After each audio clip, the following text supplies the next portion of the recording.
Welcome back to the Four Fab Fatties. We are so excited this week to talk about a really fun topic. I'm a little nervous, so bear with me. So before we do that, we're going to introduce ourselves, and obviously, I'm Allie. I'm Rebecca. Alyssa. I'm Miria. All right. So this week, we're talking about my favorite topic, me. Oh my God. That's perfect. This is the first in our series of getting to know us, everybody. So, yeah, what? It's already You got lipstick on your teeth already. It's the signature red, It man. is. My signature red loves to be on my Yeah, teeth. if you see that red on her teeth, just know it's there with love. And, you know, it'll probably disappear like about 10 times and come back about 10 times. How does it And look that's now? part of her charm. It's gone now. You're good, girl. All Yeah. right. Anyway, so this is the first part of our 4-part series of getting to know us. Mm-hmm. And I am I'm starting out my own episode. She was voluntold. I was voluntold that I was going first. But I did volunteer to start my own episode because I have a question for all of you. Oh. Plot twist. That is a I plot know. twist. I'm like, this is not what we discussed. How much does a penguin weigh? 32.8 pounds. You're welcome. Moving on. That actually sounds correct. Well, you ruined that for me. Wait, is that correct? No. Oh my God. But I do know how much. It's enough to break the ice.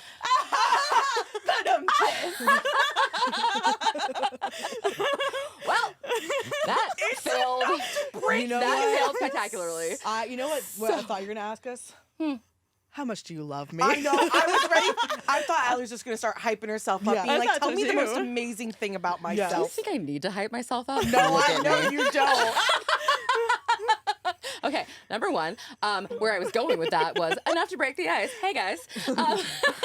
So that was my go-to. Maria won. My Abby 0. I'm sorry, that was Maria going, that's your joke. All right, well, thanks a lot for that, Maria. I'm seagulled absolutely it. gonna dunk on you on your on your episode. That was amazing, and I don't know how to recover. Moving on. So yeah, so that was my go-to little party line back in college. For all the boys. That It was knew. a very good party line. I bet it Very worked. good. I would walk up and be like, "Hey, how much does a penguin weigh?" I don't know. Enough to break the ice. I'm Allie.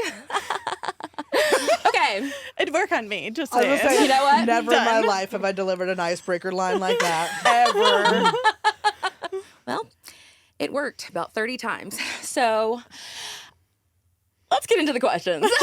Yeah, Let's so definitely get this is a into new it. format for us, and like Ali said, it's the first of 4. So we will each have our turn at the table to be questioned. But we wanted to start off with a little lightning round of questions. All right, I'm ready. Lightning round. Lightning round. Go. Getting into it. Yeah. Rebecca. What's your go-to Starbucks order? Currently, the pistachio cream cold brew. If you could have one superpower, what would it be? Faster, faster. To read people's minds, because I'm an overthinker. If you were a snow cone, what flavor would you be and why? If Did this you were already. a Sonic, Blue raspberry. not everyone watches these. Why? Because it's delicious and it turns your tongue blue, and I Because like it's to obviously linger. a little sour and not existent. Yes. Next question. Favorite movie of all time? Ooh, Goodfellas. If you could pick to fight one horse-sized duck or 100 horse-sized... Wait.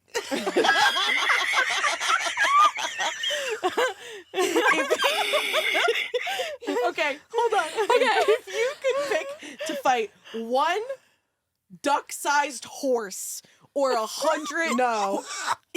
Yes. One horse-sized duck Yes. or 100 duck-sized horses. Yes. Yeah, we got there. Ellie knows. So Okay, one horse-sized duck or 100 duck-sized horses. What Yes. you said? 100 duck-sized horses. You're I will wrong. punt those things. Absolutely. If I have to fight them, I will be punting duck-sized horses. Allie, PETA is not a sponsor anymore. There goes Sorry, that. PETA. Absolutely not. Tell me something that would surprise us. I am not wearing underwear. That's not surprising to me.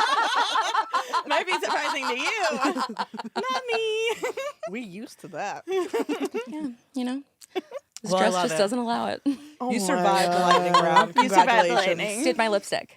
It did. I love that for me. Mascara, slightly not. You know, man. she's leaking already, but you know what? Those eyes are going to leak a little bit more. 'Cause Here's we're the going to get thing. into some deeper stuff. I am currently on a lot of prednisone, which is a steroid, and it makes me sweaty. Because I had another allergic reaction, and my face blew up again. Turns out it was not my makeup wipes; it was my hairspray. I still don't understand how your hairspray would get your face. It's an aerosol spray. It's a mist. So as I'm doing this, right? No, it just feels. Ellie's on lying. my face. Yeah. So- no, I don't think you're lying. I just think that No. maybe you haven't actually figured out what is causing the allergic No, reaction. we figured it out. Allie likes to use her hairspray as like Botox because it's never in this like that. economy we can't afford it. So she holds these bad boys and just No, sprays you do them. not. No, I don't. But you gotta think like I'm the like, way I I'm was spraying. on track Me with too. you. I was like, 100%. But yeah, like the way that I'm spraying, I probably inhaled some. Yeah, you know, Didn't work out well. I hate that. same. Yeah. Yeah. So I'm very sweaty. Well, we're going to work through it, and Yeah. it'll be okay. We'll just all be sweaty buddies together. Yeah, I love it. appreciate you guys throwing me into this on my Your sweaty prednisone day. journey. Yeah. Thanks, guys. Well, now we're moving into the next segment, which are more just kind of general questions about, I think, general things we want to know about each other, but not pointed to each other, because we do later on have questions specifically about Allie that are based on our knowledge of Allie. And of course, you know, as listeners, you may have been following Allie for a while. She may be a new person for you. So we're just excited to dive in a little deeper. Dive in. To dive in. a little. I like it. Who wants to ask the first question? I don't like when I missay a word. Leave it in. Go for it, All Maria. right, I'm I can ready. start. I'm ready. So we've all spoken pretty extensively about the importance of finding plus size community. What's one previous idea that the community has helped you change or resculpt? For myself, Yeah. so many. So many. I think probably the biggest one is that, you know, I'm not a bad person for being fat. That would probably be number one for me. I think just in general that you know, that I'm worthy of living a full and beautiful life. Yeah. I love that for you. Yeah. Yeah. I feel like I could go on for like an hour about that, yeah. but that's really like the meat of it. Exactly. Yeah. I love it, short and sweet, and Thanks. I think also Just like me. I think it's She's like, interesting "No." because like we do like use the word bad for like behaviors or whatever, but like to actually feel like a bad person because of that, you know. So I know that like not everyone is fat at the same like time. Like some people are fat kids, some people aren't fat kids. They get fat in adulthood. When did you realize your body was deemed fat? That's a good question. It was definitely in elementary school. It may have been later in elementary school, but I definitely think it was when I just started to notice that I didn't look the same way the other girls did in my clothes.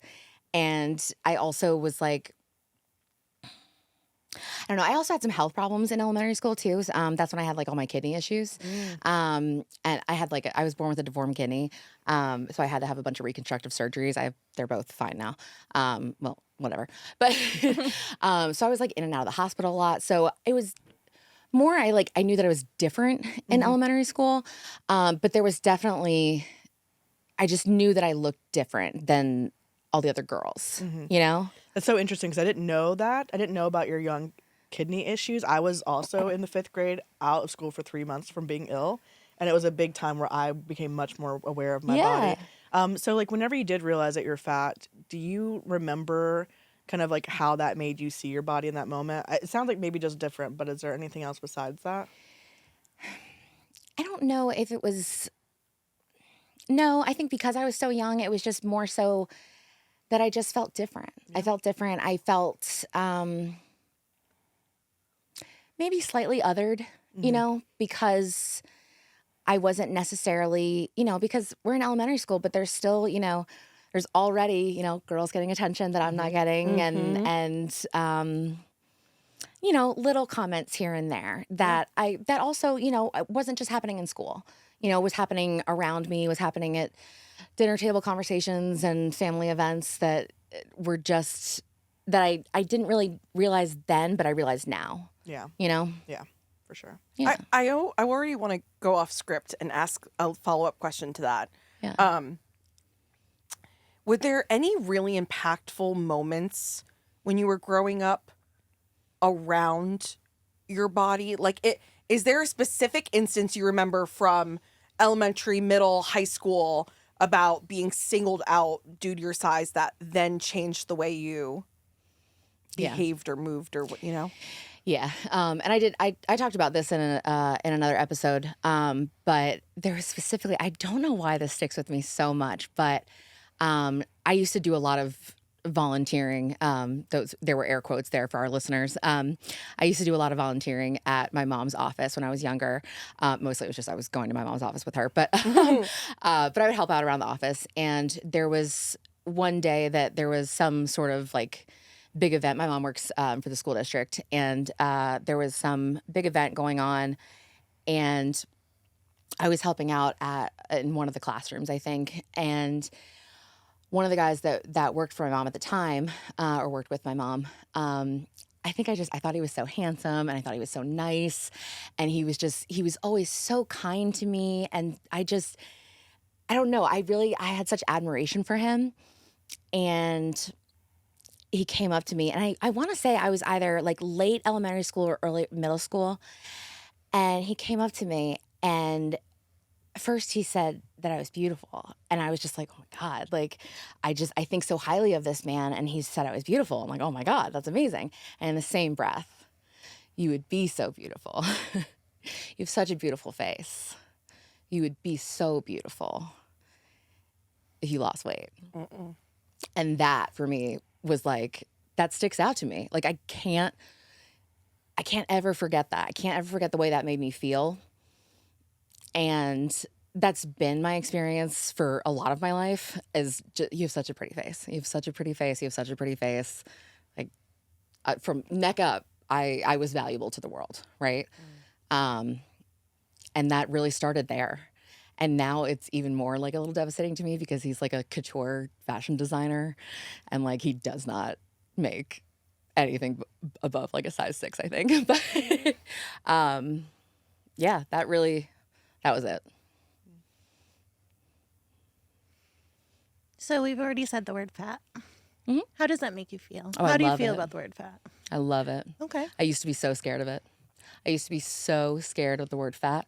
I used to be so terrified of people knowing I was fat. I covered my body in the baggiest of clothes. I wouldn't, are you kidding me? I would never sit like this, right? With no pillow in front of me, no bag, no nothing, no purse to shield my stomach, right? I would never wear something like this. I would never wear a dress that actually showed my body, that showed my belly, like nothing, right? Especially without underwear Oh, or like especially shapewear. without underwear, right? And like, it's just insane to me how far I've come from that to where it was like, please don't look at me.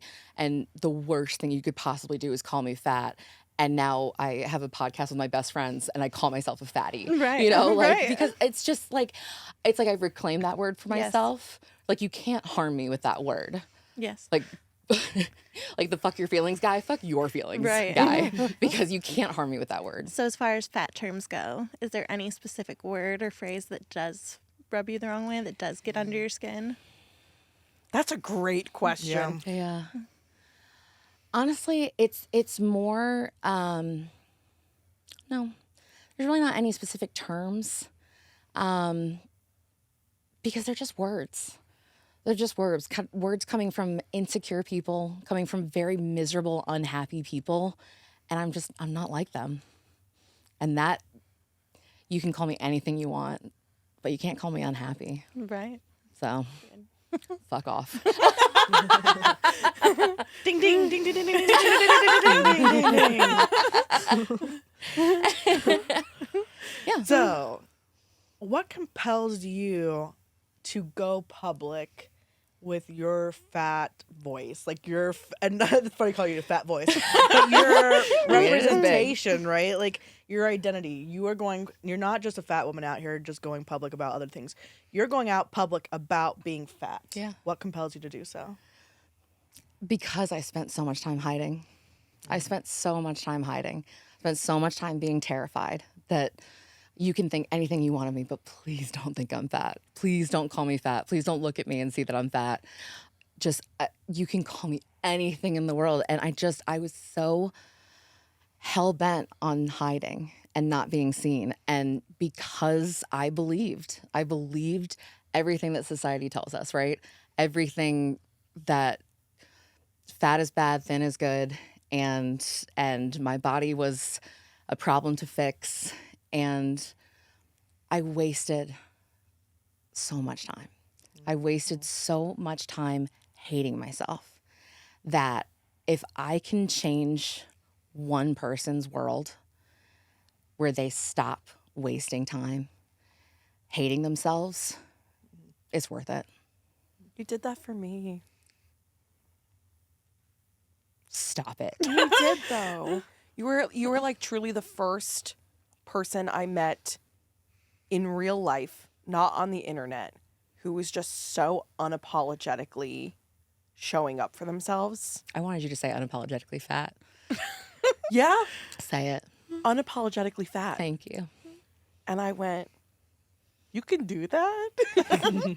I went, "Really?" I remember that too. Yeah. I remember that look on your face when we went to Don Pedro. Yeah.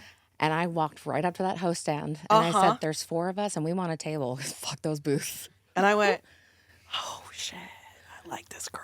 Yeah. Yeah. Yeah. Well, we're not even, how far into this are we? And I'm already crying. Thank you. You're so welcome. Thanks. I asked this before a little bit more targeted towards, being fat, but I kind of wanted to really ask the question of, is there a moment in your life that fundamentally shaped or changed who you are today? Like one moment where you were like really impacted. Oh, I'm so sorry. Okay, I No, it's okay. It's all am right. usually the crier, but not today. It's all right. I thought this was coming from Miria, so it's fine. I just wasn't expecting it yet. Yes. God damn it. I wasn't ready. I'm sorry. It's okay. It's okay. It's okay.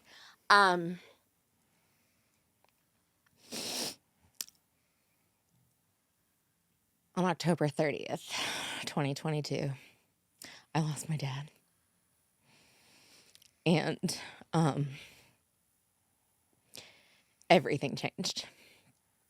Everything changed for me. And I do think, maybe going back to your question too, that part of what I'm doing is for him too. Because my dad died, a fat man who never was heard or seen. And I have a lot of regrets when it comes to my dad. And when I lost him, and the way that I lost him, and where our relationship was when I lost him, is like the one regret I have in life that I can't ever change. And that changed everything for me. I quit my job. I quit my marriage. I moved to Atlanta for a little while. It changed everything. It changed everything. Was there a second half to your question? For sure. No, but I'm trying to give you like a space to like breathe a little bit too, because Yeah. it's heavy. It's really heavy. And as you were talking, I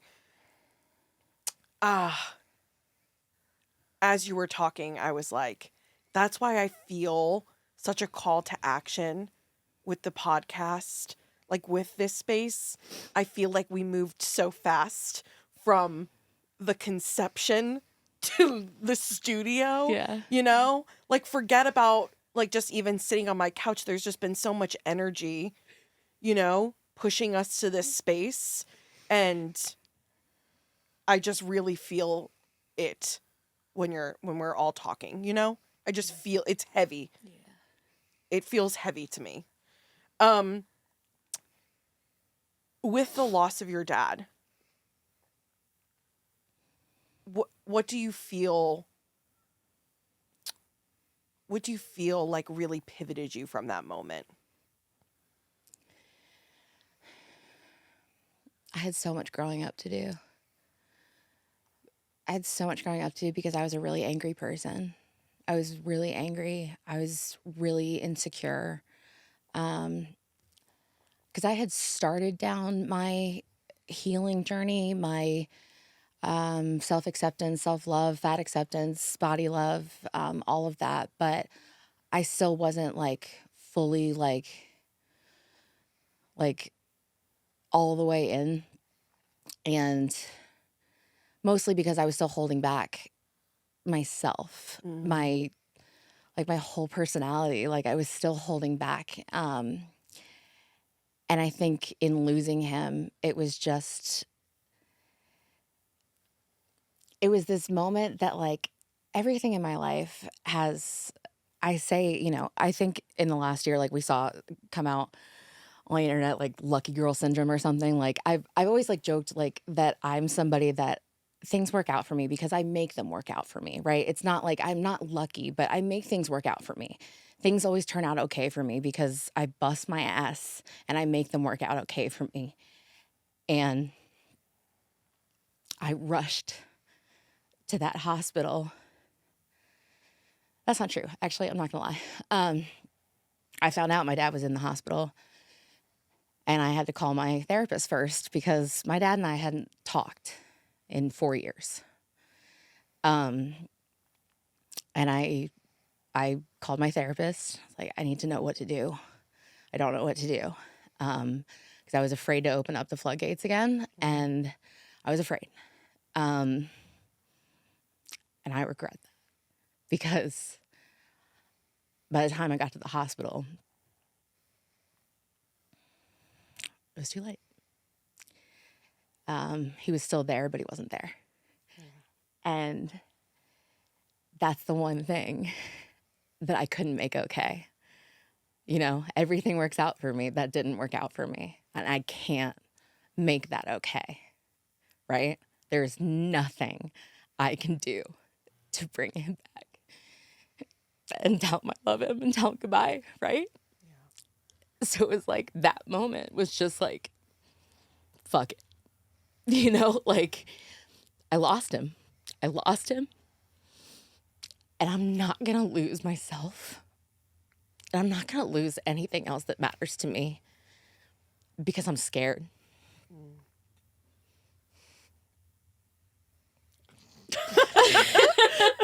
It happens on occasion. You know, like I was done being scared. Yeah.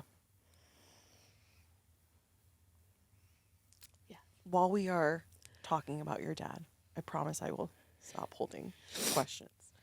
While we are talking about your dad, do you want to speak to a little bit about why there was such a long period of disconnect for you guys? Whatever you're comfortable with sharing. Yeah, that's okay. I made the wrong choice. And I'm already ostracized from part of the family, so hope you're watching. I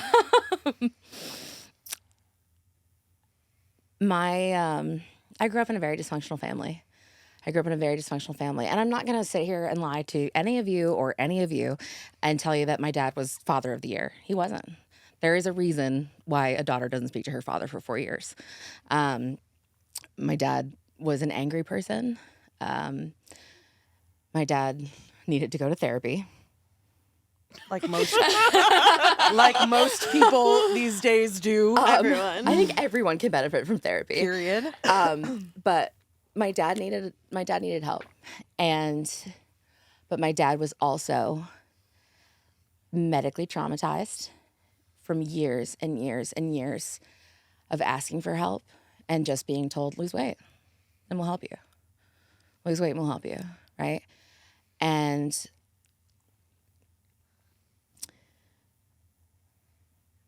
in 2018, after 33 years of marriage, my parents finally decided to get a divorce. And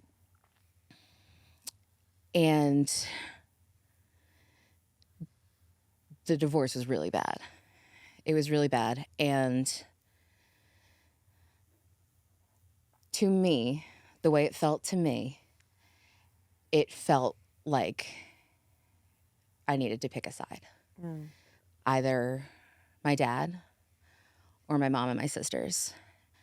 And at the time, I was also engaged to be married. And I couldn't see moving forward with a wedding without my mom and my sisters. I didn't know how that was going to look. I didn't know how it was going to look. And unfortunately, I grew up being painfully aware of how things looked versus how they felt. And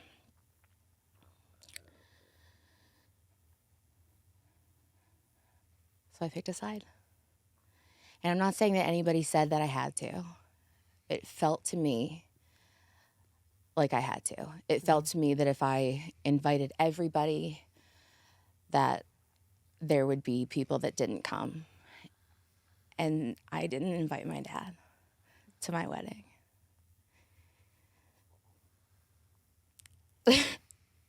And I can't take that back. I broke his heart, but he also broke mine. Yeah.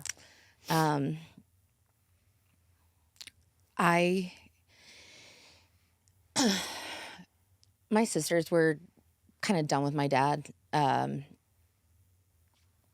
long time before the divorce. Because again, like I said, he was an angry person. My dad was a very complex person, but my dad was also fucking hilarious and so smart. And he loved music. And he instilled that in me. And that's something I love sharing with my friends now. And his love of movies and sports that's totally my thing. And like, that's something that I get to share with my boyfriend now that I absolutely love. And, it used to be like the insult in our family is like, oh, you're just like him. And I did have a fight with a family member a few months ago. And it's like, you're just like him. And I said, that's not an insult to me anymore. Because once I lost him, I was able to look past who the angry person was. But I know that he hurt people. And I know that he hurt my sisters when he was an angry person. But I was the one that stuck around the longest with him and had the closest relationship with him. And unfortunately, sticking around the longest and being the closest to him, I also bore the brunt of a lot of his anger. And so we hurt each other, and we let 4 years go by.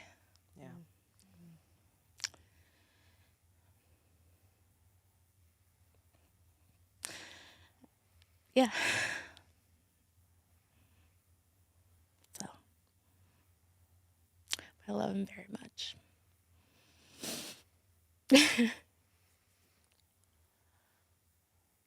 But there's just mascara all over my face, right?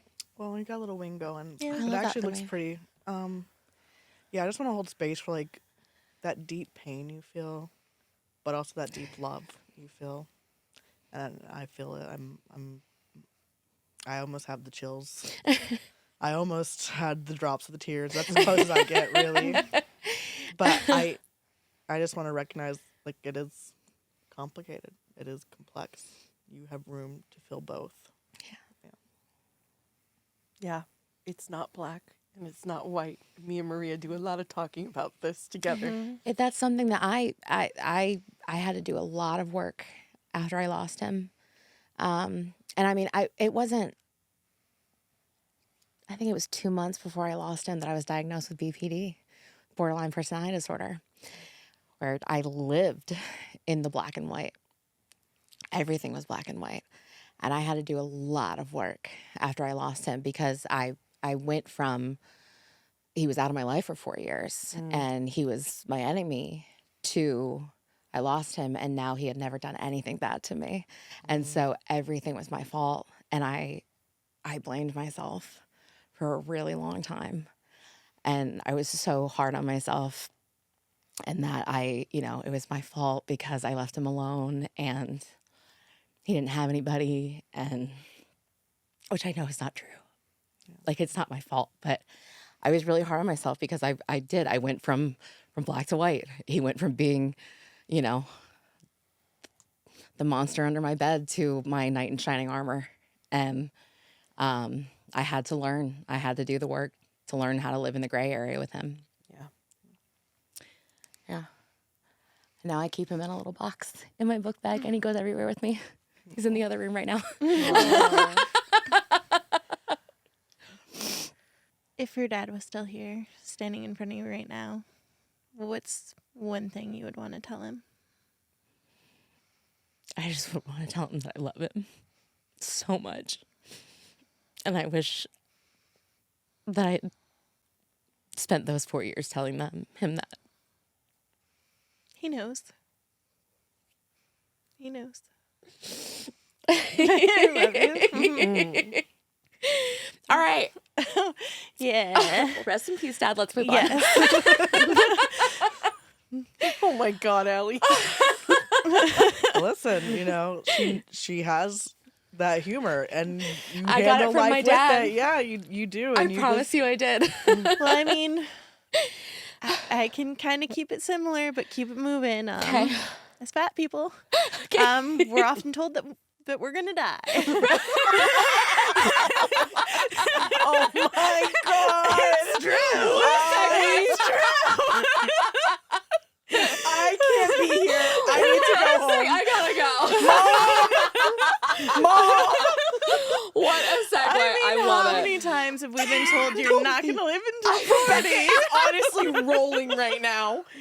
My toes are curled. I need to relax them. just keeping it in the same ballpark. Listen, but steering we it all away. needed a laugh. We all Maria, needed that a was laugh. fantastic and so unhinged. I love it. I absolutely love it. Please go on. Continue. Okay.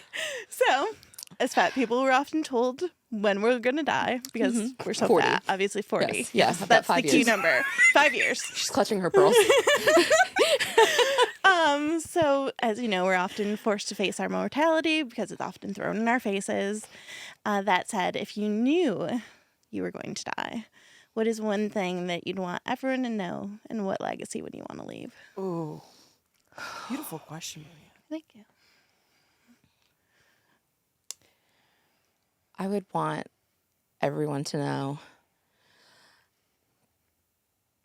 that I'm really a soft girl. Ooh, can you say that a little Yeah, bit closer say it to the a lot. microphone? I can't. She said she's a soft girl. I can't. Just one more time for the record, she is a soft girl. Rebecca, what did she say? That would be soft girl. Soft girl. I think we know I'm what your such a next little- bracelet will say. My bracelet says crybaby, okay? I made it for her. I come off. Rebecca made it for me. I'm just honored that I didn't get it. I because just, do I enough do. work. I've spent my whole life being hard, being tough, having that hard shell of you can't hurt me. You can't hurt me because I'm the fat girl, right? Because I've heard it all. I've seen it all. I've heard it all. I have been made fun of my whole life. And if you haven't made fun of me, I've heard it in the movies. I've seen it on TV. I've read it in the magazines. Everybody makes fun of me, and not me specifically, but you know what I mean? I've heard it all. So I've been hard all my life. And then I made friends, and I met this man who brought out this side of me where I got to rest, where I found this space. this space for myself where I didn't have to come in guns blazing, like, all right, what am I walking into today? This is my space to breathe, right? And that's like, that is what I wish for everyone. Like, if I were gonna die tomorrow and like I had one wish, is for everyone to live in their soft girl healed era. Yes. Yeah. Snaps. Thank you. Thank you. You know, it's interesting because I think one thing that's come across in our conversation so far is how many changes had to take place for you to get to that place, right? Yeah. And so, you know, you've talked about ending a very long career that you got a lot of recognition in and a marriage to be more in alignment with your values and truths and who you want to be and what looks like a joyful life to you. And part of this meant coming to terms with society's view of success and to what extent you held on to it and what it looks like now. So I'm curious, like, what does success look like to you now? I mean, I'm sitting in it. I'm Well, damn. I did. I had it all, right? I quote unquote I had it all. And then COVID hit. And I was sitting in my big beautiful house with my Louis Vuitton bag and my beautiful car and my beautiful things and my, you know, I had my beautiful wedding and I had my beautiful husband and I had all the things. I had it all. And nothing felt good. Nothing felt good, but I had it all. I had everything I was supposed to have, everything they said that I was supposed to have. I had, you know, A plus B times whatever equals X. Like, I had the formula and like I had it, but it didn't feel good. And it was like, why, what's wrong with me? Right. And I did have to let go of, especially coming from an industry, being in the real estate industry, coming from an industry where like, unless your bank account looks like this, your car looks like this, and your, you know, your purse looks like this, whatever, like, then you don't mean shit. Right. That's what they teach you. And like, I had to let go of things meaning success for me. And now all I care about is being happy. To me, success is being happy. Because I just spent far too much time not being happy. And it was hard. It was hard because I did have a 10-year career surrounded by people who just wanted the things, you know? And I lost a lot of those people. Yeah. Yeah, I think that's the part that doesn't get said usually is when your values change, you decide I no longer want to be part of this system. You lose not just those things, you lose the people that went along with it. Yeah. I'm really glad you said values because I actually specifically have this question for Allie. And I wanted to, because you've been through such a big emotional transition, right? And you've, everything that you just said, right? Yeah. How have your values shifted? What do you actually hold of value now?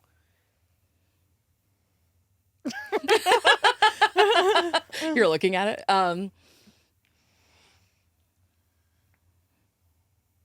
My peace. My peace, my happiness. And those in my life who genuinely want that for me. Because there were people in my life who just made me feel so bad. And I still spent so much time trying to be any version that I could to be one of them, to be accepted by them, to perceive love from them in a way that felt good to me. And none of that worked, right? The things didn't work. I had the house, I had the car, I had the bags, and I didn't impress anybody. I mean, I was impressing, I guess, people are, oh my God, you're doing so well. Like, yeah, I'm so close to the ledge here, you know? And it was just about how other people saw me. And now it's about protecting my peace, about protecting my happiness, protecting my state of mind, and making a difference. And making a difference for people like me, for people like us who just want to be seen. Who just want to be seen. Yeah. I like it. So you said something, and it sparked something in me. Yeah. You said, "It don't impress me much," and I can't help but think about our girl Shania, and you just kicking in the door. And so, with that Let's said, go, girls. I wanna get into a little bit more about Allie, Okay. and specifically Allie, not our broader. Mm-hmm. And that just brought me to our love of music. You and I are karaoke queens. And We do have some great car concerts. I was gonna say the car part was on purpose, and it took me a full 0.5 seconds to get there. It took me a full 7 seconds. It wasn't until you had a recognition that I said, I'm missing something. I was like, why did she say karaoke like that? Karaoke. You know when Alyssa hears you pronounce something wrong. then we have a problem. It was intentional. I do not know what you're talking about. Oh my God, no, Reba, pack it up. So anyway, so we're the karaoke queens. Yes. So with that said, is there a specific lyric or song that really gets you jazzed? Hell yeah. And then with that, what's your go-to karaoke song? Okay. Great question. I know. you. We need to take a minute Thank for all of Maria's questions today. Thank you. Great question, These Maria. are fantastic questions. I want all of them. Just copy and paste for my episode. Great question. So, one of the lyrics that this always pops to the top of my head. One of the lyrics that I just as an angsty teenager, and then as I've grown up, just It was never a phase. It was never a phase. It was never a phase, Mom. Right? Like, just it stuck with me and stuck with me and stuck with me. And now, unfortunately, this band is like slightly problematic because like the lead singer got canceled, but it's fine. It's not about the band; it's about the music. The lyric is, I've seen more spine in jellyfish. I've seen more guts in 11-year-old kids. And that is just such a fuck you lyric. And it's the way that they sing it. You know exactly how they sing it. We're like, I've seen more spine in jellyfish. Like, it's so emotional. It's so emo. Like, it's just like, and you know when you're singing that song, you have someone in your head. Absolutely. You have someone in your head 100%. Brad. I'm not going to say out loud who I think of when I sing that song. But it's, yeah, it's a little closer to home. No. Oh my God, no. But anyway, it is just like, it's just so good. It's so angsty. And like, I love it. hell yeah. Probably my favorite song to sing in the car. It's gotta be A Day to Remember. I always love. Which one though? If it means a lot to you. Yeah. Yeah. It's so good, right? I agree. You're not a part of this. We're not part of Okay. it. We have superior music This is where I'm taste. like, I know Maria about wouldn't ask me this question. I'm like, do not ask me any questions about any songs. I don't know them. It won't happen. No, you have a sugar cult.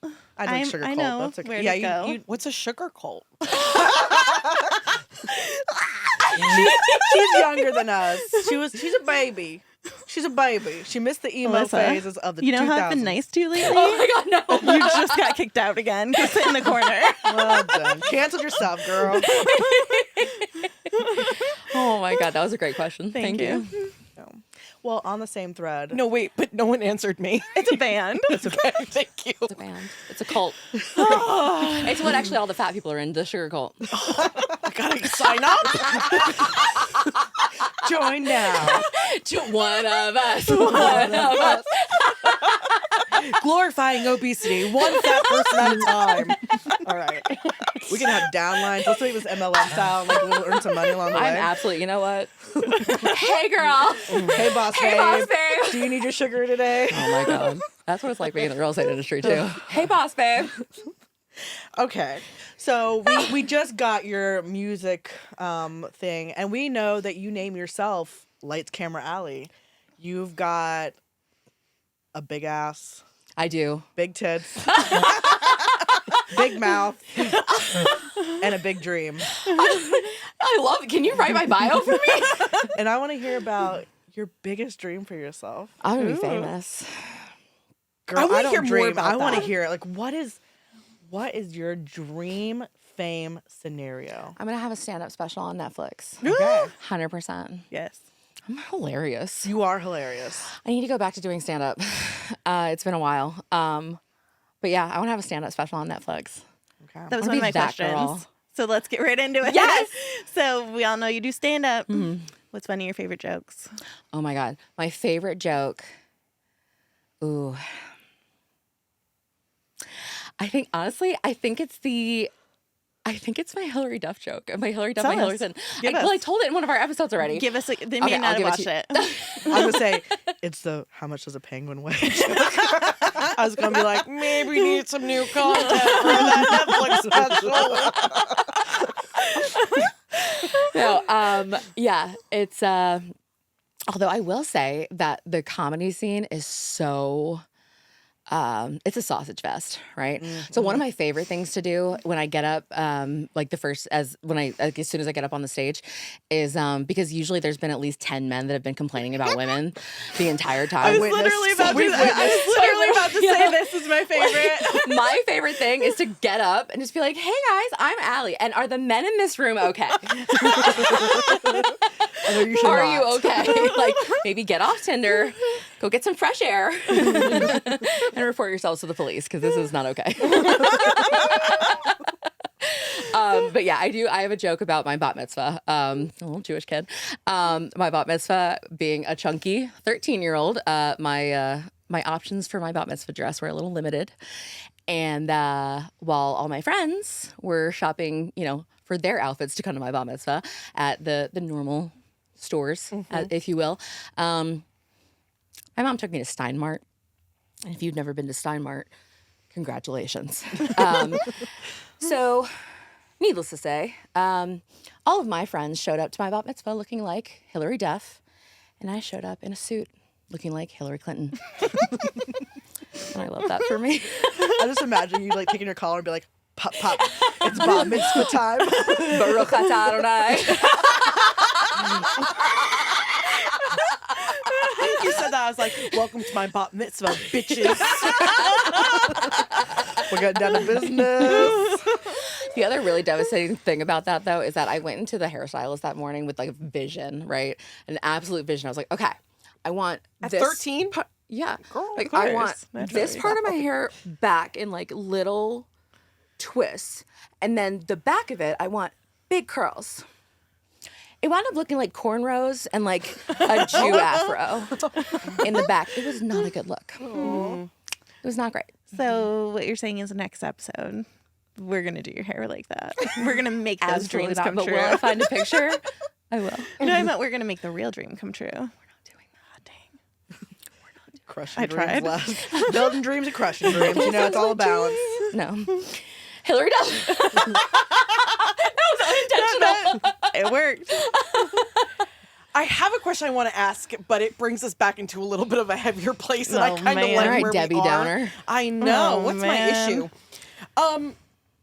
As your friend, we've actually not talked about this a lot. It has come up in conversation as a fact, but never have I actually, dug a little deeper.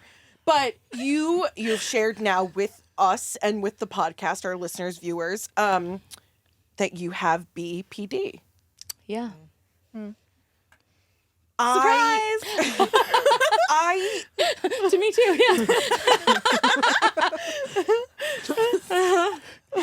Yeah.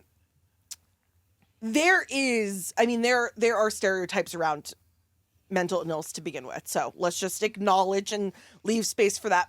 However, anxiety and depression have become more mainstream, Sure. a little bit more easy for people to digest and understand. What really impacted you from that diagnosis? What do you think people feel about it? What does it look like living with it? I want to know more. Yeah. It definitely was. It was a big slap in the face.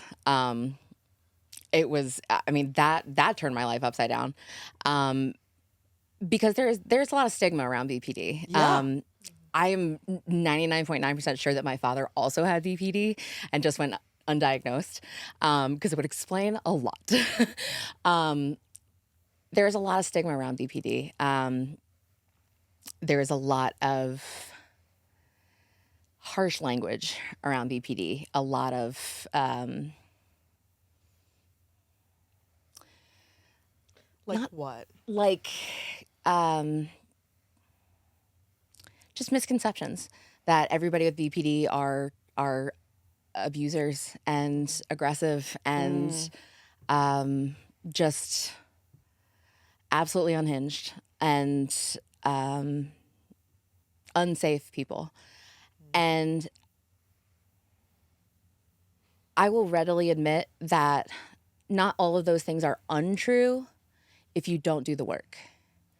But it's not necessarily like in a way that like, oh, I would have hurt you in the past, right?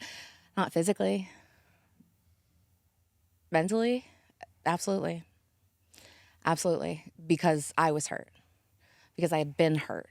And because of my lived experiences and the way my brain processed those lived experiences, I decided that all of those lived experiences, okay, well, that's going to happen every time, right? So the black and white, it's very much living in the black and white of, okay, well, every time I've been in a situation like this, it's happened this way, and so I can't trust you because you remind me of this person and you're not safe. You're not safe. You're not safe. You're not safe. You're obviously doing something bad. I don't know what it is, but you remind me of this person, so you're a horrible person. And like just prejudging and like having preconceived notions about everything, about people, places, things. Just I wasn't living my life because I was future pacing every problem, right?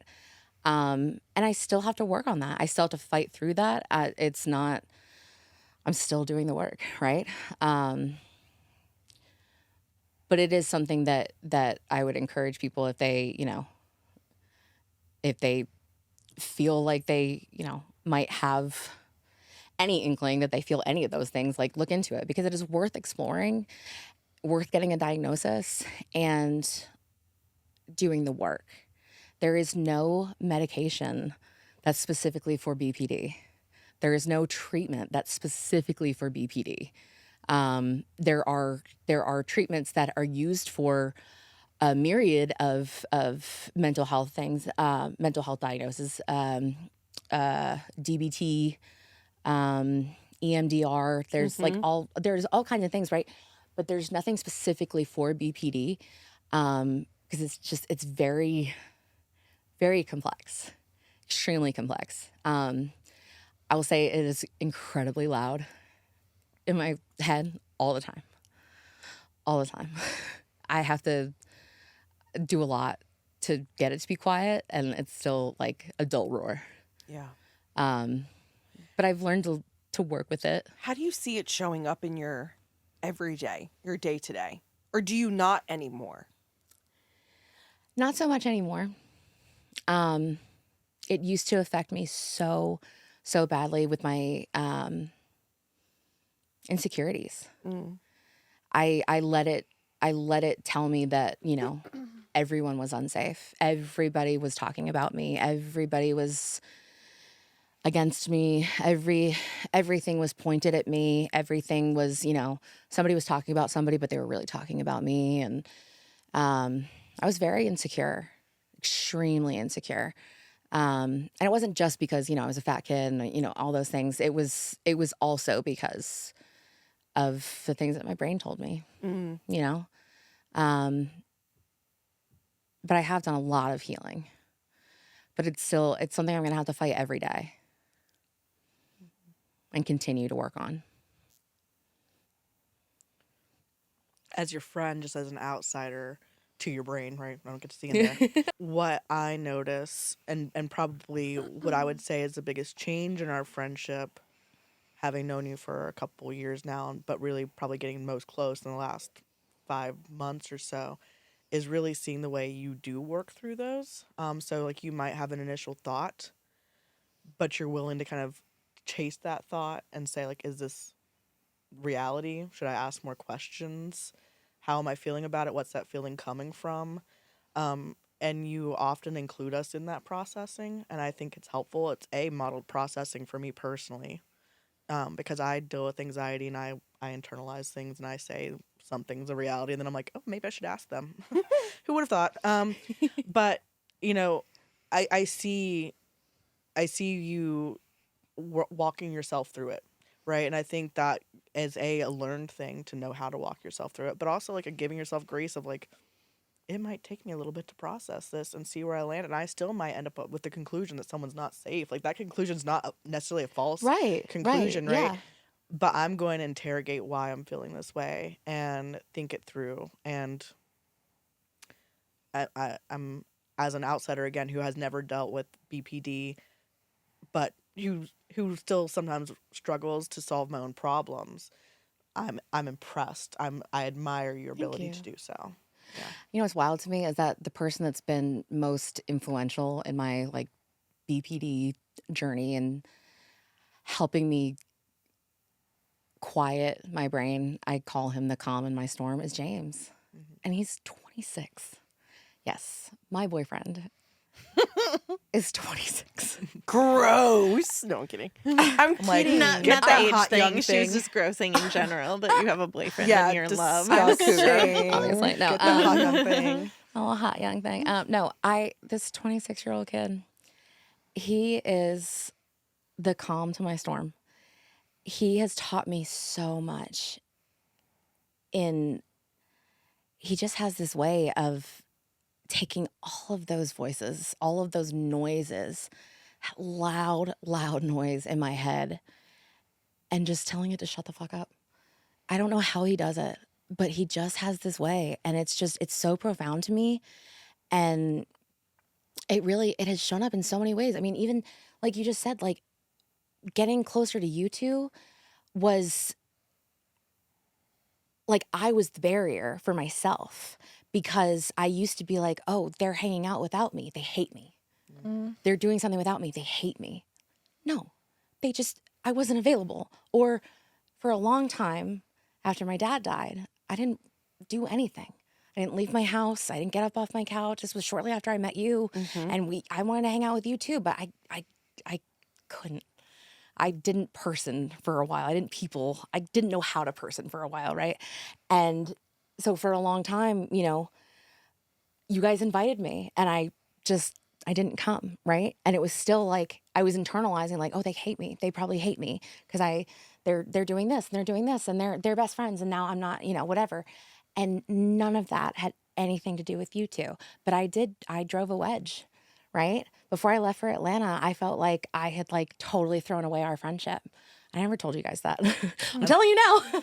But Can like, I be honest? I felt like you did through. I know. Because I really felt slighted in that moment. I felt like here you were hanging out with other people, but then you gave us 3 days head's notice. And I was like, well, fuck me. I don't matter. I'm glad she got to spend time with those other people, but I didn't matter. I know. No, It's fine. I was literally like, I was so insecure. I was so insecure. I had decided by that point that you guys hated me because I kept saying no to hanging out. I kept saying no, kept saying no, kept saying no because I couldn't. And then by the time that I finally was like, I think I can. Mm-hmm. I didn't know how to reach out. Yeah. I'm so sorry. No, you're fine. It sucked though. It sucked. I'm glad we're better now. I am too. Yeah. Yeah, I feel like I joked with Alyssa about this, and I said, I don't think you realize when you came into the friend group, it fundamentally changed the friend group. And I don't know what it was about that moment, or if it was just something was aligned.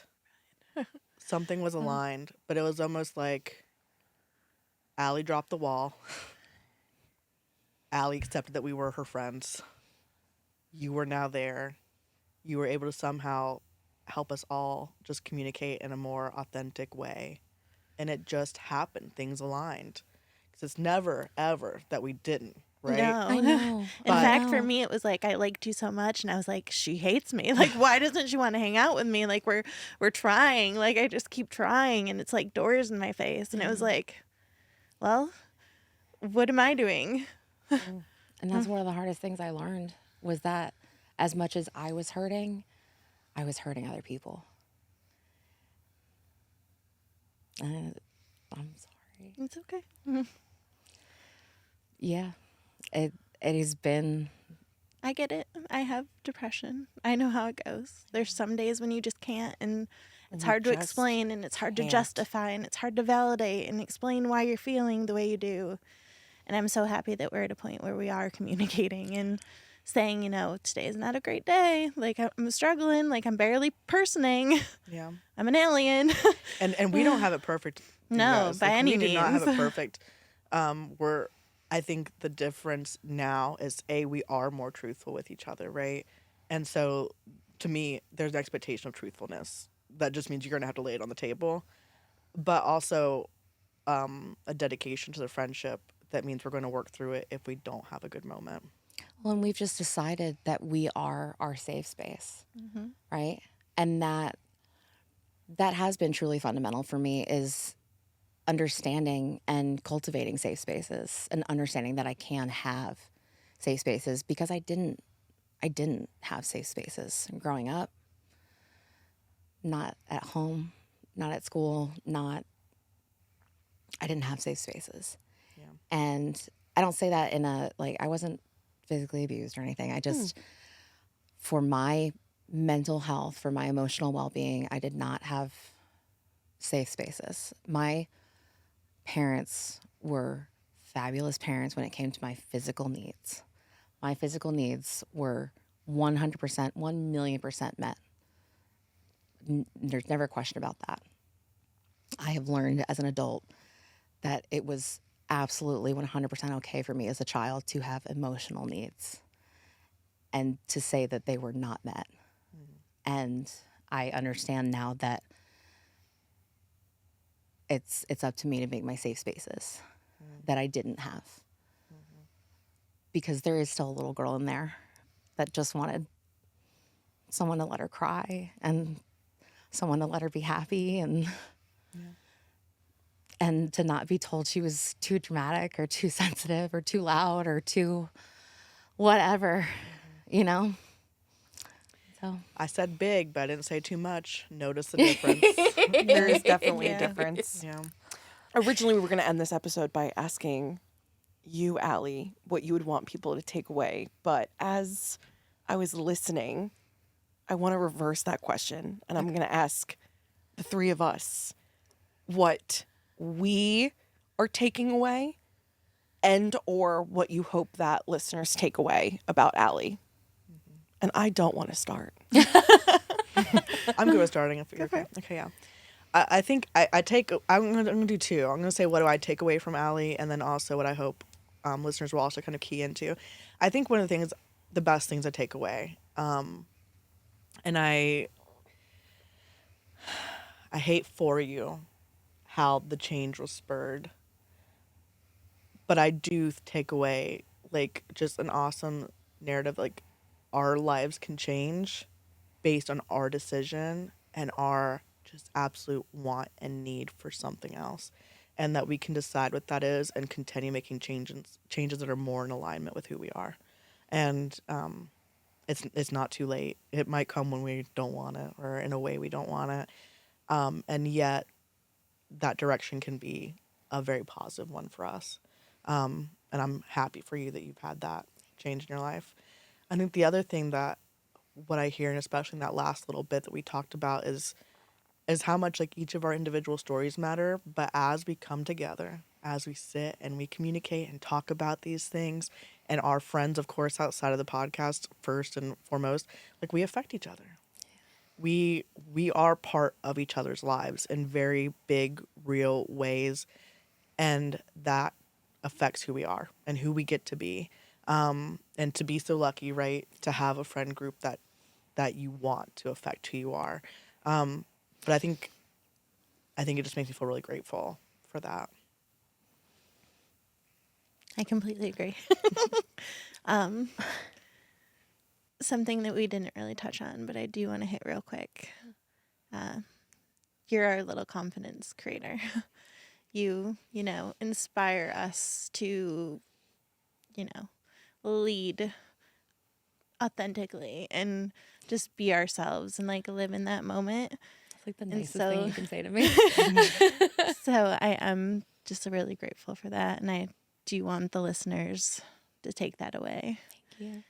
And then I'm just really thankful we had that little moment, because that was like something that was sitting there and kind of like staying with me for a while, like not as a resentment, like I don't know the word I'm looking for right now, but like as a lingering, An unspoken thing. yeah, an unspoken like little moment that was like an unspoken barricade. Not that there was like a huge one or anything, or like that we weren't close, but like I know, but it was like a little, like I felt like a door unlatched, and so that was really nice that we actually spoke it. So I'm learning that like in us, in our group, in our little community, that we do really need to like express all the little things and like be very open and honest with one another, and like don't leave it unsaid, don't leave it on the table, like get it out there, and so that you can move forward. Because I think a lot of times, especially as fat women, we do hold it in because we have to be so strong, we have to be so brave, we have to be hard, we have to have that shell,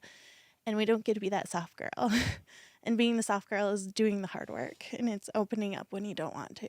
And so I think that's really important. And I'm like so proud of you right now. I'm like beaming at you. Y'all make me have feelings, and y'all make me need therapy, and I I don't hate appreciate it. You guys are just so beautiful. You really are just all such beautiful people. I don't even know if I can talk anymore. I want one episode where I don't cry like a Good luck, baby. maybe it's the studio. Oh my god. No, my friends will tell you that it's just me. We're gonna give you this bracelet. Honestly, We're gonna have I to pass it around. I'm so over it. I told my therapist, I'm like, I'm gonna stop coming because I'm over this feeling emotion thing that you talk about. All right, wrap us up, Alyssa. I know. You talking about the loss of your dad was really impactful, and I know I voiced it a little bit in the moment, but I've been feeling I've been starting to question a lot of things in my life. And I think hearing you talk about the loss of your dad and how you're moving forward really helped me put like the words of like call to action in place. And I just feel such a call to action that it's so crazy that a man who was overweight was so ostracized from society to the point like of like not leaving your house because you're like not getting the medical care that you need. And for people on the internet and just in society to think that that is like someone put themselves in that position and wants to live like that, like it's just Or deserves it. There's such a disconnect that I'm in the place right now where I'm like, I just want the fat army, and I just want to, completely take down diet culture, and I want to completely restructure medical facilities. And I know it's big fluffy dreams, but just you're talking and I just am like, damn, I just feel such a call to action with everything we've done so far. That is my biggest, yeah, that's my, I don't even know. I just am, Yeah.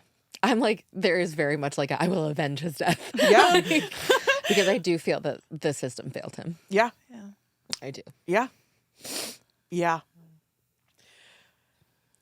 And then I think what I want everyone to know is that